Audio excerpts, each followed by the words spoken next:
के हिसाब से देखें तो भारत जो है वो संपूर्ण की संसार में 7वां स्थान आता है भारत का।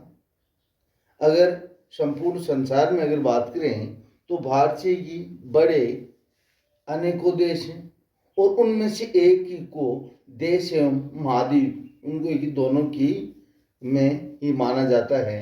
जैसे अगर भारत से ये बड़े देशों की हम बात करें तो भारत से बड़े देशों में संपूर्ण की विश्व में अगर बात करें तो सबसे उनमें की बड़ा देश जो माना जाता है वो रूस को माना जाता है।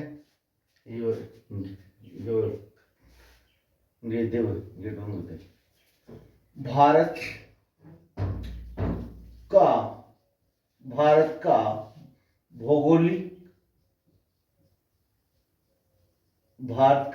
भौगोलिक की विवरण की बात करें तो उसमें हमने देखा कि भारत जो है वो एशिया महाद्वीप का देश है।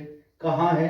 पहली बात क्या हुई कि भारत एशिया महाद्वीप का देश है, एशिया महाद्वीप में स्थित है, एशिया महाद्वीप में स्थित देश है। जबकि संपूर्ण संसार में अगर इसका अगर हम एक दूसरे नंबर की बात करें तो भारत आकार के हिसाब से भारत आकार की दृष्टि से 7वें स्थान पर आता है। आकार की दृष्टि से 7वां स्थान भारत का जो है आकार की दृष्टि से कौन सा स्थान हो गया? 7वां स्थान है माना जाता है। भारत का आकार की दृष्टि से 7वां स्थान माना गया है। अब बात आती है कि भारत से की क्षेत्रफल में आकार में बड़े देशों के नाम बताइए। तो आकार में सबसे बड़े देशों में सबसे पहला जो नाम आता है वो एशिया महाद्वीप का ही एक देश है। भारत के की नॉर्थ एवं की नॉर्थ या कि भारत के उत्तर में स्थित देश है। तो पहला जो देश है वो रूस को माना गया है। कौन सा है? रूस जो है वो क्षेत्रफल में संपूर्ण संसार में ही सबसे बड़ा देश है माना गया है। रूस के बाद अगर बात करें तो रूस के बाद दूसरा क्षेत्रफल में बड़ा देश किसको? उत्तरी अमेरिका का एक देश है जिसे हम कनाडा के नाम से जानते हैं। जबकि क्षेत्रफल में तीसरा बड़ा देश अगर बात करें तो संयुक्त राज्य अमेरिका संयुक्त राज्य अमेरिका को क्षेत्रफल में तीसरा बड़ा देश माना गया है। अभी अगर चौथे स्थान की बात करें तो चौथा बड़ा स्थान चीन का माना गया है। इसका माना गया है चीन को चौथा बड़ा स्थान माना गया है। भारत से ये आकार में क्या है? भारत से ये बड़े देश हैं। और फिर अगर बात करें तो दक्षिण अमेरिका का एक देश है। कौन सा है? अपना ये कि ब्राजील जो है वो दक्षिण अमेरिका का देश है जिसे भारत से आकार में बड़ा स्थान दिया गया है। और जो कि छठा स्थान आता है वो ऑस्ट्रेलिया का माना गया है। ऑस्ट्रेलिया जो है वो भारत में से बड़ा देश, ये क्षेत्रफल में बड़ा देश है। ये ऑस्ट्रेलिया की देश है एवं एक महाद्वीप भी है। और आपकी जानकारी के लिए कि बता दें ऑस्ट्रेलिया में अगर एक न्यूजीलैंड को जोड़ दिया जाए, ऑस्ट्रेलिया में अगर न्यूजीलैंड देश को भी इसमें जोड़ दिया जाए तो इन दोनों को मिलाकर के ऑस्ट्रेलिया एवं न्यूजीलैंड को मिलाकर के इन दोनों को ओशिनिया महाद्वीप कहा जाता है। दोनों को ही कौन सा महाद्वीप है? ओशिनिया महाद्वीप कहा जाता है। ओशिनिया, इनको ओशिनिया महाद्वीप कहा गया है। अब इसके बाद क्षेत्रफल में भारत का नंबर आता है और इसके बाद कौन सा आ गया, भारत का नंबर आया है। तो ये भारत जो है कौन सा स्थान हो गया, 7वां स्थान हो गया। 1 पर रूस, 2 पर कनाडा, संयुक्त राज्य अमेरिका, चीन, ब्राजील, ऑस्ट्रेलिया और भारत।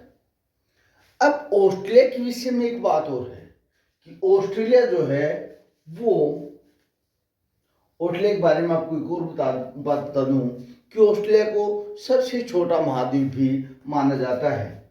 ऑस्ट्रेलिया को सबसे छोटा महाद्वीप, ऑस्ट्रेलिया जो है वो सबसे छोटा महाद्वीप भी माना जाता है। अब ये तो हो गया भारत का स्थान हो गया। भारत का जो क्षेत्रफल है वो अगर बात करें तो भारत का क्षेत्रफल संपूर्ण विश्व के क्षेत्रफल का, भारत जो है वो संपूर्ण की विश्व में स्थान तो कौन सा हो गया, 7वां स्थान हो गया क्षेत्रफल में। अगर संपूर्ण विश्व के क्षेत्रफल के अंश की बात करें तो भारत में कितना भाग है, कितना अंश है, भारत का क्षेत्रफल जो है वो भारत का संपूर्ण विश्व में क्षेत्रफल का कितना प्रतिशत है, 2.4% क्षेत्रफल है।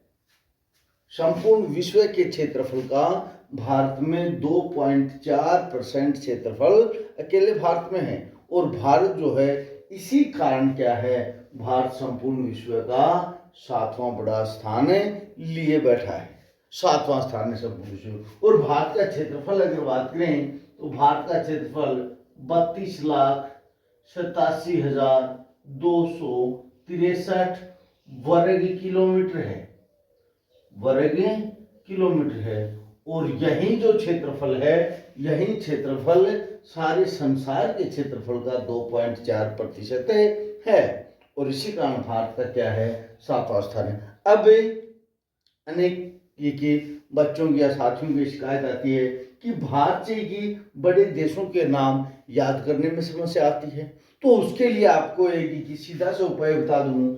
इसके लिए याद करने का एक उपाय बताता हूँ थोड़ा सा, कि आपको अगर कि भारत से के बड़े अगर देशों के नाम याद करने में समस्या आ रही है तो उसका एक सीधा सा उपाय है, एक ही वाक्य में सारे देश जो भारत से क्षेत्रफल में बड़े हैं उनके नाम ऐड कर दिए जाएंगे। जैसे कि देखिए यहां हम लिखें रुख, कि रुख सच बाहर आया, रुख सच भारत आया। इस सेंटेंस को याद कर लीजिए, रुख सच बाहर आया, रुख सच बाहर आया। ये इस वाक्य में भारत से क्षेत्रफल में के बड़े जो देश हैं, 6 जो देश हैं, उन 6 के नाम इसमें याद हो गए। देखिए रूस क्या बन गया, रूस बन गया, रूस। कै जो है कैसे बन गया, उत्तरी अमेरिका का देश ये कनाडा। से संयुक्त राज्य अमेरिका बन गया। चे से क्या बना, चीन बन गया। बा से क्या बना, कि ब्राजील बन गया। और आया से ऑस्ट्रेलिया।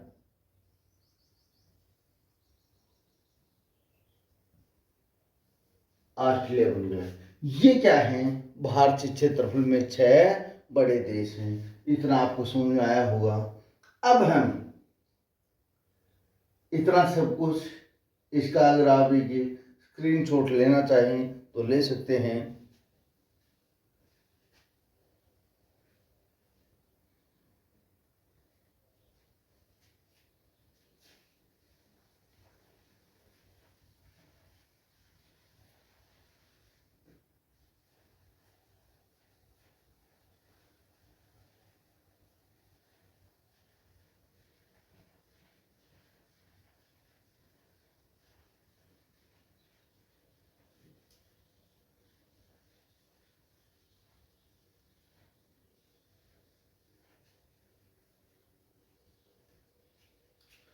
अब भारत के अगर नामकरण की बात करें, भारत का नामकरण की, भारत का नाम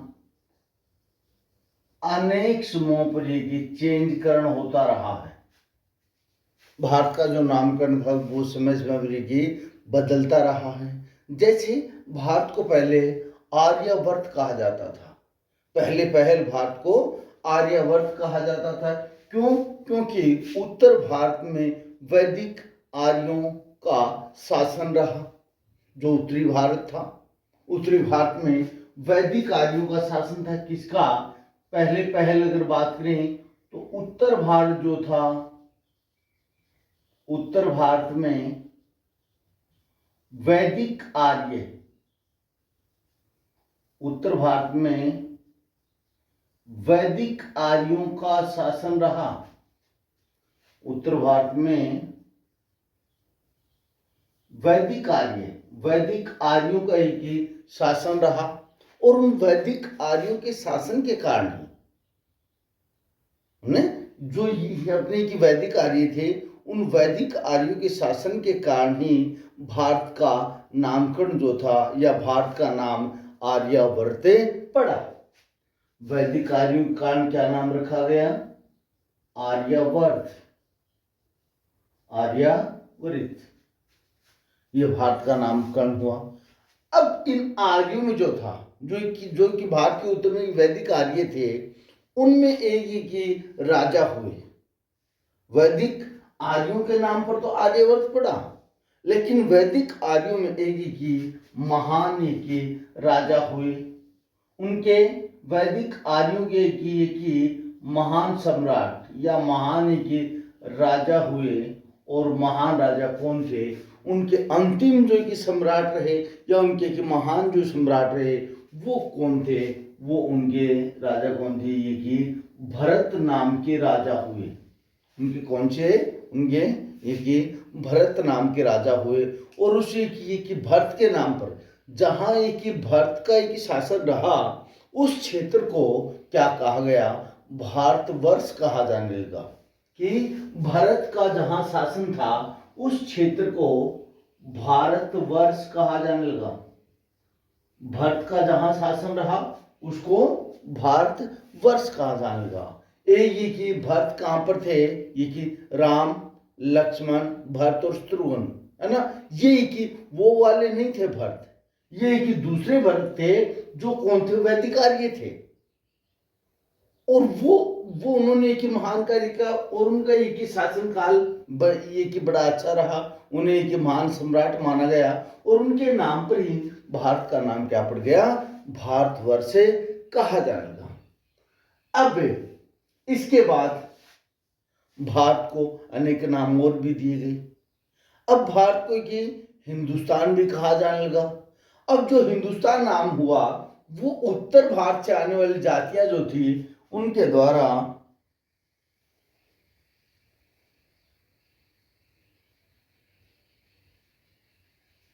उत्तर भारत से अनेक की जातियां भारत में आती रही। और उन जातियों में सबसे महत्वपूर्ण जो थी वो ये कि वो कौन सी जाति थी? तीसरा जो है वो उत्तर भारत से आने वाले की ईरानियों के द्वारा। कौन सी जातियां हैं? ये कि ईरान के लोग भारत में आए, तो उन ईरानियों के द्वारा, किन के द्वारा? ये कि ये नामकरण जो था, अगला जो तीसरा नामकरण किया गया, वो कौन से लोगों? उत्तर भारत से आने वाले की ये जो अपने के लोग ये थे, इन लोगों के द्वारा की ईरानियों द्वारा इनको एक सिंधु नदी को, उनके द्वारा जो अपनी ये कि सिंधु रिवर जो है भारत के उत्तर से बह करके जाती है, उस सिंधु रिवर को उन्होंने एक हिंदू रिवर कहा, हिंदू की नदी कहा। जो अपनी ये कि सिंधु है, सिंधु की नदी है, उस सिंधु नदी को हिंदू नदी कहा गया। जो सिंधु नदी थी, उस सिंधु नदी को ईरानियों के द्वारा क्या कहा गया? हिंदू नदी कहा गया। और इस हिंदू नदी के कारण अब जो भाग की हिंदू की नदी के दक्षिण में था, जो भाग की हिंदू नदी के दक्षिण में था, उसी भाग को कि ईरानियों ने हिंदुस्तान कहा। हिंदू नदी के नाम पर ईरानियों ने क्या नाम दिया? हिंदुस्तान। इसके नाम पर भारत का नाम है हिंदुस्तान पड़ा। अब ईरानियों के अलावा जो कि चौथा नामकरण हुआ, वो चौथा और ऐसा भी माना जाता है कि हिंदुस्तान जो नामकरण है, भारतीय संसार में एकमात्र ऐसा एक देश माना जाता है जिसका नाम किसी महासागर के नाम पर रखा गया। अर्थात कि ये जो हिंदुस्तान नामकरण रखा गया, ऐसी मान्यताएं हैं, ऐसा माना गया है कि भारतीय के दक्षिण में जो भारत की जो स्थिति है, ये जो अपना कि भारत है, इस भारत के दक्षिण में क्या है? हिंद महासागर है। कौन सा? हिंद महासागर। हिंद महासागर है। तो ऐसा माना जाता है कि हिंद महासागर के उत्तर के स्थलीय भाग को, जो कि हिंद महासागर के सीमांत की सीमांत स्थल भाग है, महाद्वीपीय क्षेत्र है, उस क्षेत्र को हिंदुस्तान है हिंद महासागर के नाम पर इसको माना गया है। और इस बात को कि एनसीईआरटी के द्वारा मान्यता दी गई है कि हिंद महासागर के नाम पर ही भारत का नाम हिंदुस्तान रखा गया। लेकिन ये कि ईरानियों ने भी सिंधु नदी को हिंदू नदी के नाम से बोला और उन्होंने भी भारत का नाम क्या रख दिया? हिंदुस्तान रखा। अर्थात जो है कि सिंधु नदी की या उनकी भाषा में हिंदू नदी जो थी, हिंदू नदी के दक्षिण का जो भाग था, उस दक्षिण के भाग को उन्होंने क्या कहा? हिंदुस्तान कहा। तो ये हिंद महासागर के नाम पर ही पड़ा। तो हिंदुस्तान के बारे में दो मान्यताएं हैं, एक तो कि सिंधु नदी के नाम पर और दूसरा हिंद महासागर के नाम पर है, इसका नामकरण हिंदुस्तान हुआ। चौथे नंबर पर अगर बात करें तो यूनानियों के द्वारा जब ये कि यूनानी जातियां या जब ये कि यूनानी लोग भारत में आए, तो उनके माध्यम में एक रिवर, कौन सी? सिंधु नदी। अब यूनानियों ने जब भारत में आना चाहा तो यूनानियों के मार्ग में सिंधु नदी पड़ी। यूनानी जब कि एशिया महाद्वीप में आए, आक्रमणकारी थे यूनानी, तो वो जब भारत में आए तो उनका मार्ग सिंधु नदी के द्वारा रोका गया। किसके द्वारा? सिंधु नदी के द्वारा उनका मार्ग रोका गया और उन्होंने सिंधु नदी को अपनी भाषा में इंडस रिवर कहा। अब कहा, ध्यान से देखिए, सिंधु नदी को इंडस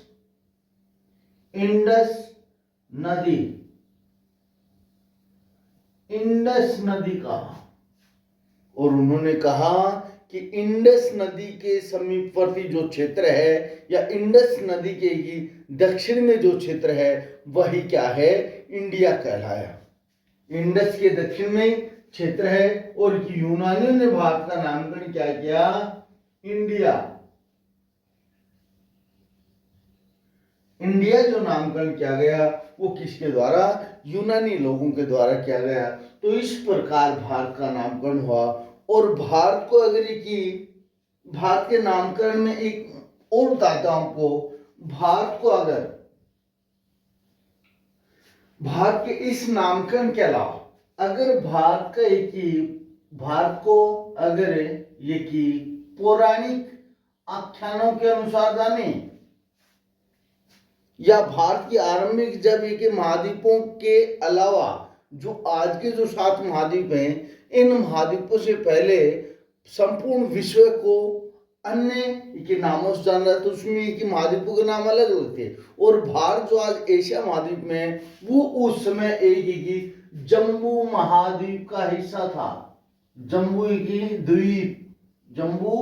द्वीप का हिस्सा था। और ये कि जम्बू अपना एक द्वीप है, ये जम्बू द्वीप संपूर्ण विश्व का सबसे एक बड़ा द्वीप माना गया था। जैसे आज हम एक एशिया महाद्वीप को संसार का सबसे बड़ा महाद्वीप मानते हैं, वैसे ही उस समय जम्बू एक द्वीप है, उस जम्बू द्वीप को संपूर्ण संसार का सबसे बड़ा द्वीप माना जाता था। और भारत इसी जम्बू द्वीप का एक हिस्सा था। भारत इसी जम्बूद्वीप का एक हिस्सा था और उस समय पौराणिक आख्यानों के अनुसार भी संपूर्ण विश्व को 7 एक ही द्वीपों में विभाजित किया गया था और जम्बूद्वीप का हिस्सा कौन था? भारत था। आज का एशिया जो है उसका अधिकांश भाग जम्बूद्वीप का ही भाग रहा था। ये तो हुआ भारत का नामकरण की बात हुई। ये भारत का कैसे कैसे नाम रखा गया।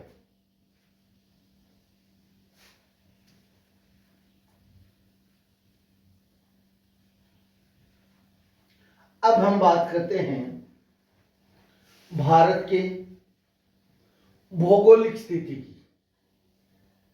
भारत की भौगोलिक स्थिति क्या है? भौगोलिक स्थिति में क्या है कि भारत के उत्तर में क्या है, दक्षिण में क्या है, पूर्व में क्या है, पश्चिम में क्या है। इस आधार पर हम भारत की भौगोलिक स्थिति जानकर लेते हैं। अगर भौगोलिक स्थिति में बात करें तो भारत को एक उपमहाद्वीप की श्रेणी में रखा गया है, क्योंकि